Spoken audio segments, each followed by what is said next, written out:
A Prefeitura de Curitiba faz um alerta a pais responsáveis e também professores para um jogo virtual chamado Baleia Azul, que propõe desafios a crianças e adolescentes. Segundo a Prefeitura, 7 adolescentes com idades entre 13 e 17 anos já foram atendidos na rede municipal de saúde com sinais de ferimentos e de ingestão de remédios. Todos estão sendo atendidos e foram encaminhados para o Centro de Atenção Psicossocial, o CAPS. Ontem a Prefeitura fez uma reunião com os secretários para definir maneiras de se evitar novos casos e o município ofereceu ajuda aos pais. Nas UPAs do Sítio Cercado e do Pinheirinho, nós temos já 7 adolescentes internados, marcados no seu corpo com navalhadas, com marcas de sangue, de automutilação, desse jogo macabro que acontece de madrugada, que atinge adolescentes, que é um processo de bullying severo. Os adolescentes são ameaçados de que alguém da sua família vai morrer se eles saírem do jogo. Se você tem adolescentes, procure acolhê-los, trazê-los para perto de si, conversar com eles. Se observar comportamento estranho de madrugada, reaja, interfira, não os rejeite, mas traga-os para a conversa. Procure a ajuda da rede pública de saúde, do município e do estado.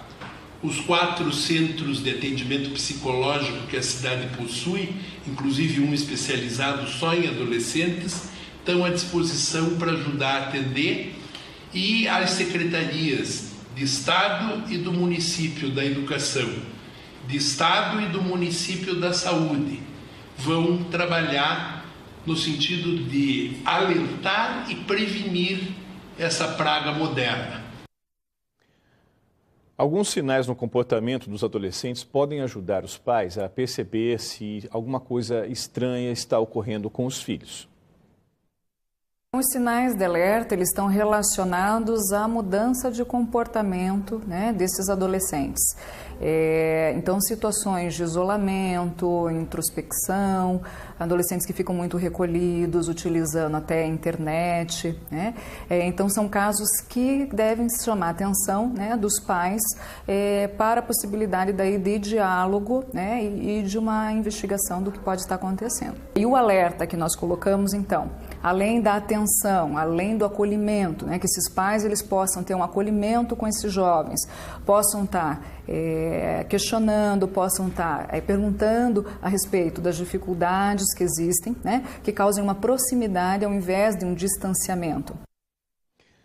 E atenção aos pais sobre esse jogo virtual Baleia Azul também é o nosso assunto de hoje, com o educador e psicólogo Marcos Meia, mais uma vez aqui conosco. Tudo bem, Marcos? Bom dia. Bom dia, Soler. Bom, além desses alertas aí que a Flávia Adachi, da Saúde Mental, da Secretaria Municipal daqui de Curitiba, fez, que outros sinais você poderia dar e, entre os pontos que ela colocou, quais você enfatizaria?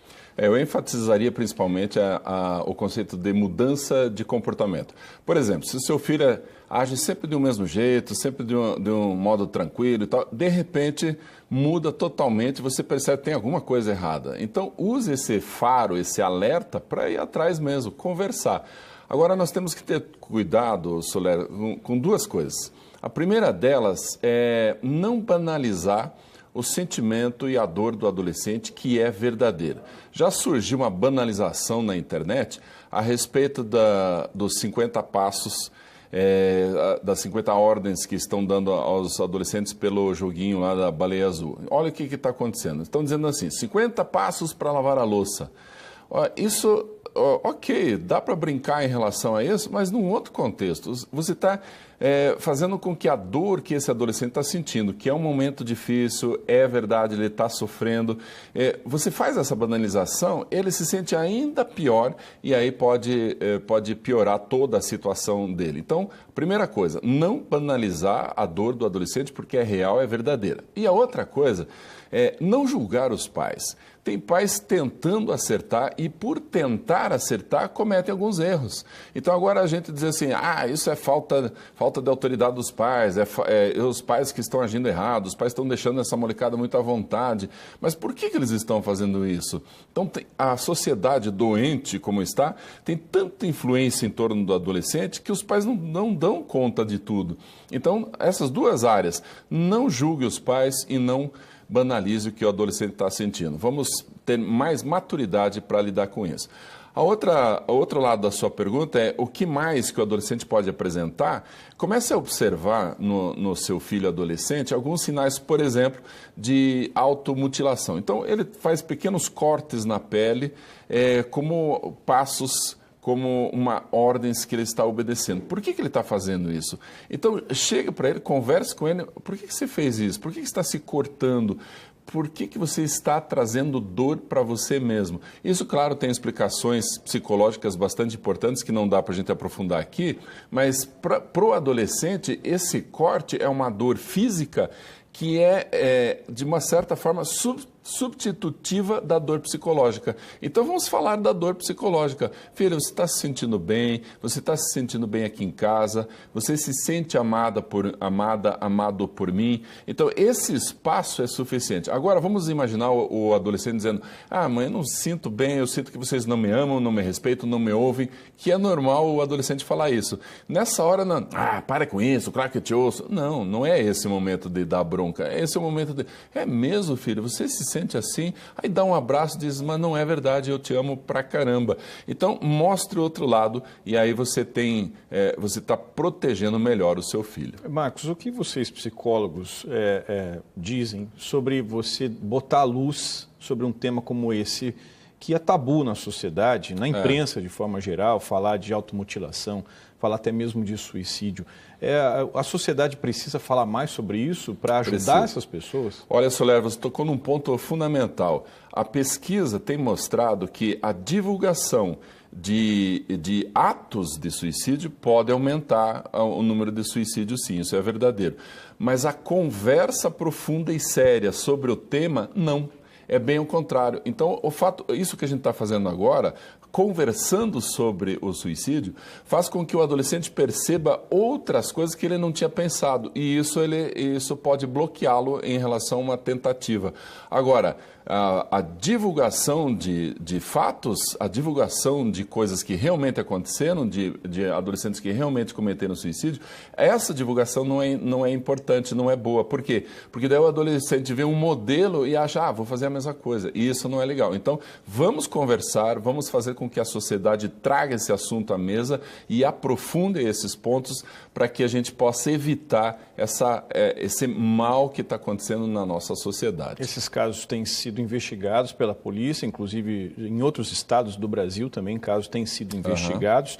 E já se sabe que algumas pessoas estão tentando entrar nos jogos virtuais para tentar auxiliar quem está sendo, vamos dizer assim, manipulado nessas questões, né? Dar esse colo, essa atenção, ainda que seja atenção virtual apenas. Nós temos que ter um outro cuidado aí. Por exemplo, se uma pessoa não preparada em relação a esse tema entra num jogo desse ou entra em contato com o adolescente tentando fazer a cabeça do adolescente para sair dessa, ele pode dizer coisas num momento, exatamente naquele momento que ele nunca deveria ter dito e disse. E aí pode piorar. Agora, qual é esse momento? A população não sabe, as pessoas comuns não conhecem isso. Então, deixe esse trabalho para pessoas especializadas, para a polícia, para os psicólogos, para os psiquiatras, pessoas que estão preparadas para lidar com o tema.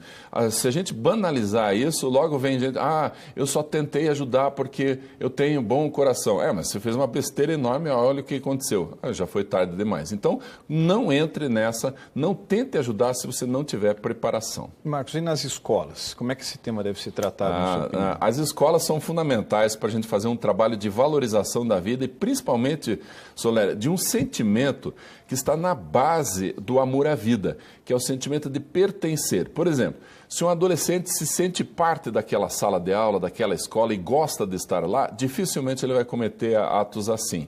Por quê? Porque o sentimento de pertença faz parte da saúde mental. Agora, o que, por exemplo, o bullying faz? O bullying retira do adolescente justamente esse sentimento de eu faço parte. Ele não se sente parte da escola, nem parte da família, ele sente que não tem amigos, que ninguém gosta dele, e isso tira a base da saúde mental dele. E aí, é claro, que a possibilidade de ir para a morte é muito mais fácil. Então, nós precisamos ajudar as escolas a fazer um trabalho muito legal anti-bullying, mas não só contra as coisas más que acontecem. Nós temos que fazer um trabalho a favor da vida. Então, tem que fazer o adolescente se envolver com trabalhos sociais, com obras que ajudem a outras crianças, outros adolescentes, velhinhos. Então, todo esse trabalho onde o adolescente se envolve e passa a se sentir parte é fundamental para a saúde mental do adolescente. Os pais em casa, a mesma coisa. Filho, como é que você se sente na nossa família? Então, por isso que tem grandes autores, por exemplo, Feuerstein, um israelense, que dizia o seguinte: nós temos que valorizar mais a história da família. Ele tem que conhecer os pais, tem que conhecer os avós, os bisavós. Por que é importante conhecer essa história? Porque eu tenho uma dimensão vertical da vida e não só uma dimensão horizontal. Quando eu tenho só a horizontal, eu valorizo apenas o meu parceiro, o meu colega. E aí não valorizo a família, não tenho o sentimento de pertença e aí a base da saúde mental se perde. Tá certo, Marcos. Agradeço mais uma vez sua presença. A gente encerra aqui lembrando o seguinte, que quem comete atentado contra a própria vida ou mesmo alguma mutilação não comete crime. Quem comete crime é quem incentiva isso, quem promove esse tipo de jogo, esse tipo de discussão, de situação, né? Inclusive é previsto no Código Penal, até eu tenho aqui o artigo 122 do Código Penal, que prevê a criminalização a essas pessoas. Perfeito. Obrigado, Marcos. Foi um prazer. Bom dia.